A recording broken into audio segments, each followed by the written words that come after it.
Hello दोस्तों, मैं manage Singh आप सभी का स्वागत करता हूं आपके अपने चैनल लक्ष्य एकेडमी में। आज का हमारा टॉपिक है दोस्तों सौर मंडल। बहुत ज़्यादा इंपॉर्टेंट टॉपिक है यार। सौर मंडल से रिलेटेड क्वेश्चन अक्सर एग्जाम में देखने को मिलते हैं। इस वीडियो लेक्चर को दोस्तों इस तरीके से कंप्लीटली डिजाइन किया गया है कि सौर मंडल प्रणाली से रिलेटेड अगर आपको क्वेश्चन एग्जाम में देखने को मिलता है तो इस लेक्चर से बाहर देखने को नहीं मिलेगा दोस्तों। बहुत ज़्यादा इंपॉर्टेंट लेक्चर है, सो प्लीज़ ध्यान से देखिएगा दोस्तों। बहुत ज़्यादा एमपी है।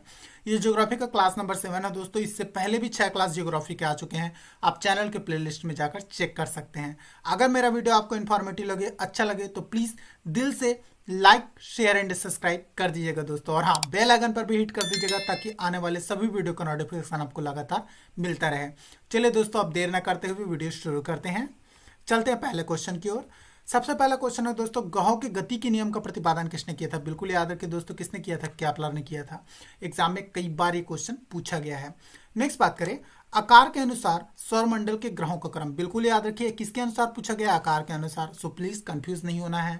सूर्य से दूरी, बढ़ती दूरी के क्रम के अनुसार भी आता है दोस्तों एग्जाम में। सो प्लीज ऐसे ही याद रखिए जैसा कि क्वेश्चन में दिया गया है। सबसे बड़ा है दोस्तों बृहस्पति, फिर शनि, फिर अरुण, वरुण, पृथ्वी, शुक्र, मंगल, बुध। ये पूरे सीरीज आपको ऐसे ही याद रखना है जैसे मैं बता रहा हूँ। एग्जाम में डायरेक्ट क्वेश्चन देखने को मिलता है। नेक्स्ट बात करें, अंतरिक्ष में कुल कितने तारामंडल है? बिल्कुल याद रखिए 89। ब्रह्मांड में विस्फोटी तारा क्या कहलाता है? बिल्कुल याद रखिए अभिनव तारा। एग्जाम में कई बार ये क्वेश्चन पूछा गया है यार। नेक्स्ट बात करें, सौर प्रणाली की खोज किसने की? बिल्कुल याद रखिए कोपरनिकस ने। देखिए दोनों क्वेश्चन अच्छे से याद रखिए। ग्रहों की गति का नियम केपलर ने किया था प्रतिपादन, लेकिन सौर प्रणाली की खोज कोपरनिकस ने किया था। कंफ्यूज नहीं होना है प्लीज, सेपरेट सेपरेट रखिए माइंड में, बिल्कुल आपको याद रहेगा। नेक्स्ट पॉइंट की तरफ चलते हैं। एक ग्रह के अपने अक्ष से सूर्य के अधिकतम दूरी को क्या कहा जाता है? बिल्कुल याद रखिए, अगर किसी ग्रह के अपने कक्ष से सूर्य की अधिकतम दूरी को कहा जाता है अपसौर। बिल्कुल याद रखिए, क्या बोला गया है? अधिकतम दूरी को अपसौर कहा जाता है। सेम इसी से रिलेटेड क्वेश्चन है दोस्तों। नेक्स्ट देखिए, एक ग्रह की अपने कक्ष से न्यूनतम दूरी को क्या कहा जाता है? बिल्कुल याद रखिए उपसौर। अ से अधिकतम याद रख लीजिए, अधिकतम से अपसौर।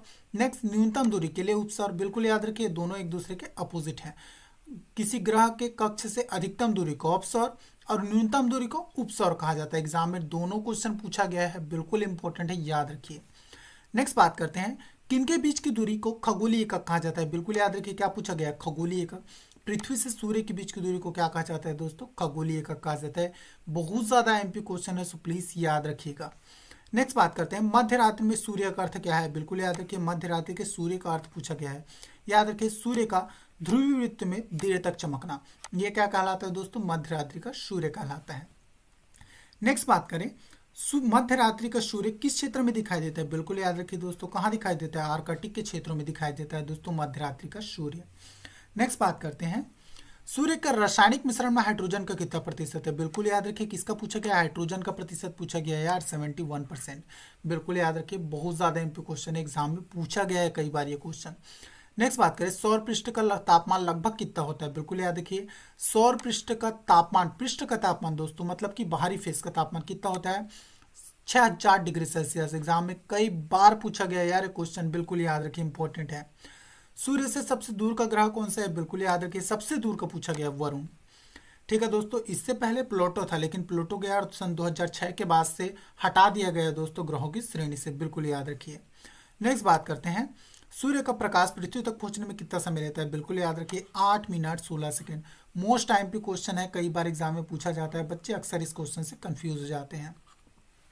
आप देख सकते हैं दोस्तों वीडियो बनाने में कितनी मेहनत लगी है यार, बहुत ज़्यादा सिलेक्टेड क्वेश्चन लाए हैं। सो प्लीज़ आपको सब्सक्राइब कर ही लेना है दोस्तों चैनल को, ताकि लगातार आपको ऐसे ही इंपॉर्टेंट कंटेंट मिलता रहे। नेक्स्ट बात करते हैं दोस्तों, कौन सा ग्रह सूर्य से परिक्रमा 88 दिनों में पूरा करता है? बिल्कुल याद रखिए, बुध ग्रह है जो दोस्तों इस सूर्य की परिक्रमा 88 दिनों में पूरा करता है। सूर्य का सबसे निकट का ग्रह भी दोस्तों कौन सा है? बुध ही है। बिल्कुल याद रखिए, एग्जाम में पूछा जाता है, इसीलिए सबसे कम दिनों में सूर्य की परिक्रमा कर लेता है।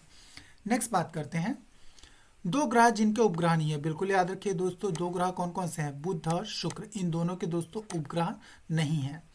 नेक्स्ट बात करें, सबसे तीव्र गति से सूर्य का चक्कर लगाने वाला ग्रह कौन सा है दोस्तों? बुध है। मैंने अभी आपको बताया कि सबसे तीव्र गति से कितने दिनों में? 88 दिनों में चक्कर लगाता है दोस्तों। क्यों लगाता है? क्योंकि ये सूर्य के सबसे निकट का ग्रह है यार, बिल्कुल याद रखिए।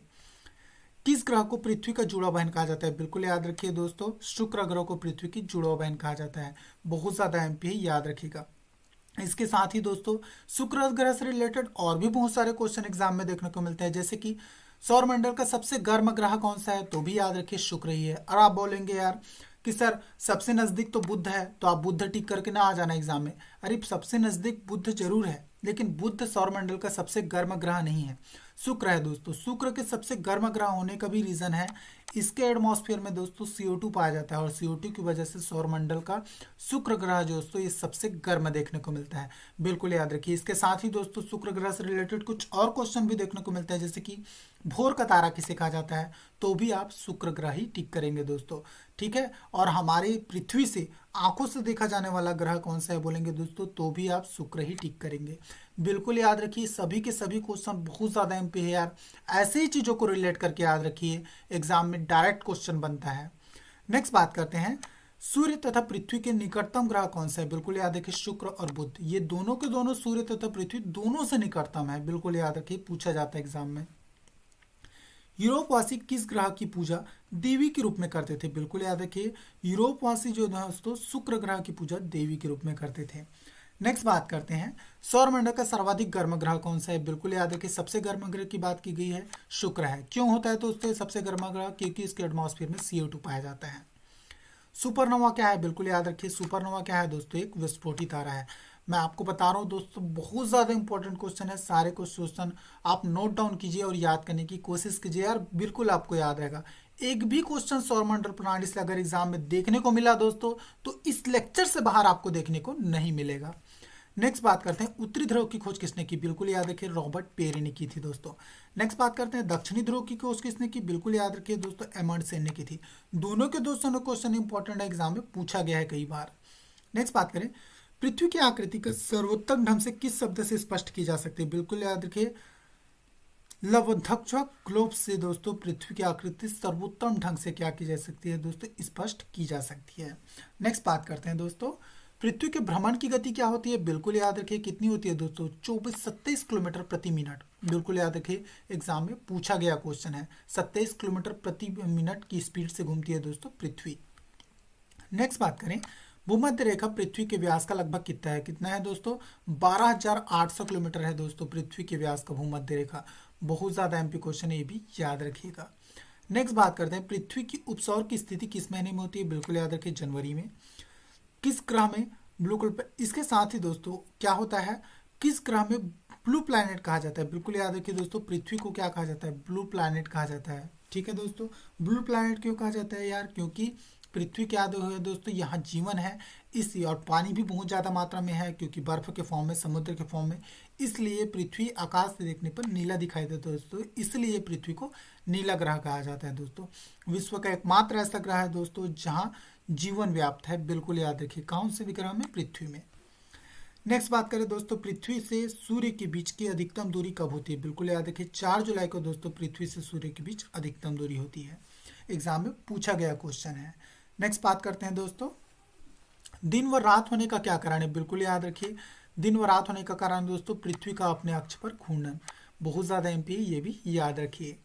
सूर्य से पृथ्वी की दूरी कितनी होती है? बिल्कुल याद रखिए, 149.6 मिलियन किलोमीटर होती है दोस्तों सूर्य से पृथ्वी की बीच की दूरी, एग्जाम में पूछा जा सकता है, बिल्कुल याद रखिए। नेक्स्ट बात करें, पृथ्वी अपनी धुरी पर एक चक्कर कितने समय पूरा करती है? बिल्कुल याद रखिए, 23 घंटे 56 minute 4 second. Direct question exam में देखने को मिलता है, सो प्लीज पूरा डेटा याद रखिएगा। पृथ्वी अपने धुरी पर एक चक्कर पूरा करने में कितना समय लेती है? 23 घंटे 56 मिनट 4 सेकंड।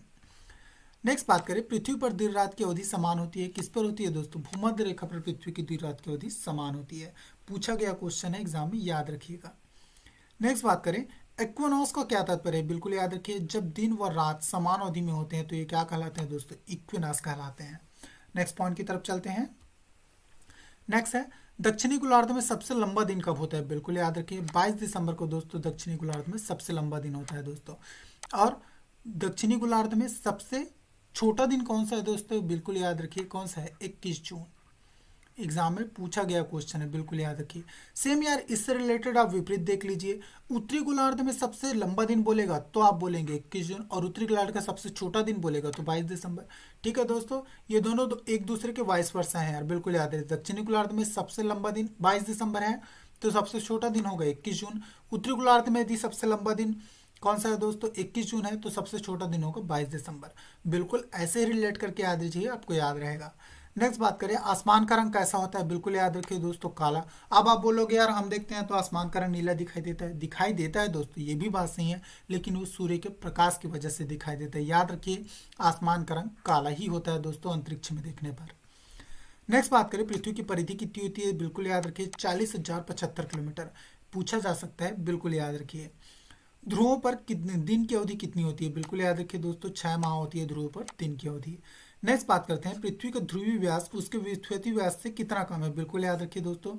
पूछा जा सकता है क्वेश्चन, 43 किलोमीटर कम है दोस्तों ध्रुवीय व्यास उसके विषुवतीय व्यास से। बहुत ज्यादा एमपी क्वेश्चन है, याद रखिए। नेक्स्ट पॉइंट की तरफ चलते हैं दोस्तों, पृथ्वी का विषुवतीय व्यास लगभग कितना है, बिल्कुल याद रखिए 12,750 किलोमीटर। ये भी एग्जाम में पूछा गया क्वेश्चन है। नेक्स्ट बात करते हैं, पृथ्वी का उसके काल्पनिक अक्ष पर घूमने को क्या कहते हैं, बिल्कुल याद रखिए दोस्तों। पृथ्वी अगर अपने काल्पनिक अक्ष पर घूमती है तो उसे हम घूर्णन कहते हैं। ठीक है दोस्तों, इसके साथ ही परिक्रमण, भ्रमण, बहुत सारा ऑप्शन आ जाता है दोस्तों, बच्चे कंफ्यूज हो जाते हैं। बिल्कुल याद रखिए, पृथ्वी अगर अपने काल्पनिक अक्ष पर घूमी तो उसका कारण कहलाएगा दोस्तों घूर्णन। नेक्स्ट बात करते हैं, पृथ्वी के अपने कक्षा में गति कैसी होती है, बिल्कुल याद रखिए पश्चिम से पूर्व की ओर। आप पूर्व से पश्चिम में आते याद कर लीजिएगा, बच्चे एग्जाम में कंफ्यूज हो जाते हैं यार, दो ही चीजें याद आती है और दोनों में से एक कण में कंफ्यूजन हो जाता है। पृथ्वी का अपने कक्षा में गति कैसी होती है, बिल्कुल याद रखिए पूर्व से पश्चिम। ठीक है दोस्तों, अपनी कक्षा में होती है। नेक्स्ट बात करें, किसने पहली बार कहा कि पृथ्वी गोल है, बिल्कुल याद रखिए अरिस्टोटल ने कहा था दोस्तों पहली बार कि पृथ्वी गोल है। ठीक है, अब आप बोलेंगे यार कि बहुत सारे और लोग हैं, जैसे बहुत साहब केपलर है, कॉपरनिकस है, उनके नाम में आपको कंफ्यूज नहीं होना है, ये नाम बिल्कुल डिफरेंट है। बिल्कुल याद रखिए किसने पहली बार कहा था, अरिस्टोटल ने कहा था। नेक्स्ट बात करें, सूर्य की परिक्रमा करने में सबसे अधिक कौन समय लेता है, बिल्कुल याद रखिए दोस्तों बृहस्पति सूर्य की परिक्रमा करने में बहुत ज्यादा अधिक समय लेता है। नेक्स्ट पॉइंट की तरफ चलते हैं दोस्तों। नेक्स्ट है, नासा के जूनो मिशन का संबंध किस ग्रह से है, बिल्कुल याद रखिए दोस्तों किस मिशन की बात की गई, जूनो मिशन की, नासा के। बिल्कुल याद रखिए बृहस्पति ग्रह से है दोस्तों इसका संबंध।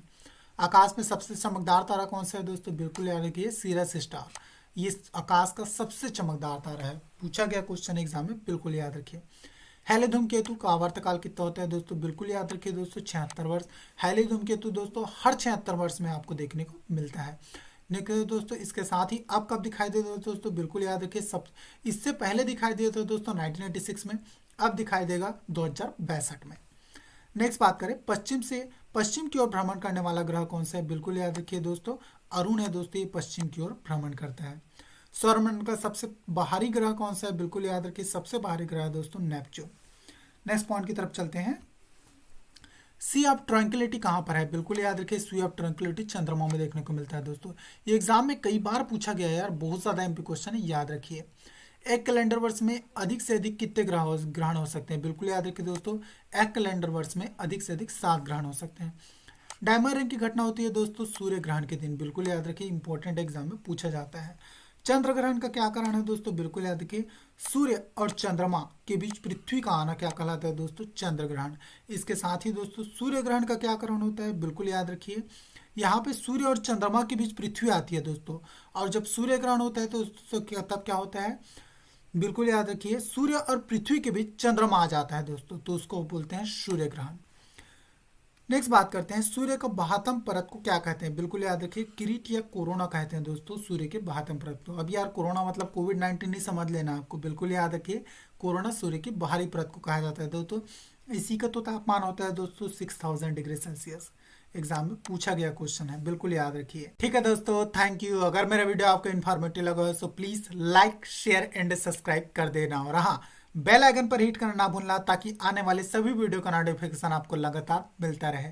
आपके लाइक शेयर एंड सब्सक्राइब से दोस्तों हमें मोटिवेशन मिलता है और हम और ज़्यादा बेहतर वीडियोस बनाने का आपके लिए प्रयास करते हैं। सो प्लीज़ आपको सब्सक्राइब करना नहीं भूलना है दोस्तों, ताकि आने वाले सभी वीडियो का नोटिफिकेशन आपको लगातार मिलता रहे। ठीक है दोस्तों, थैंक यू। मिलते हैं दोस्तों नेक्स्ट वीडियो में ऐसे इंपॉर्टेंट इन्फॉर्मेशन के साथ।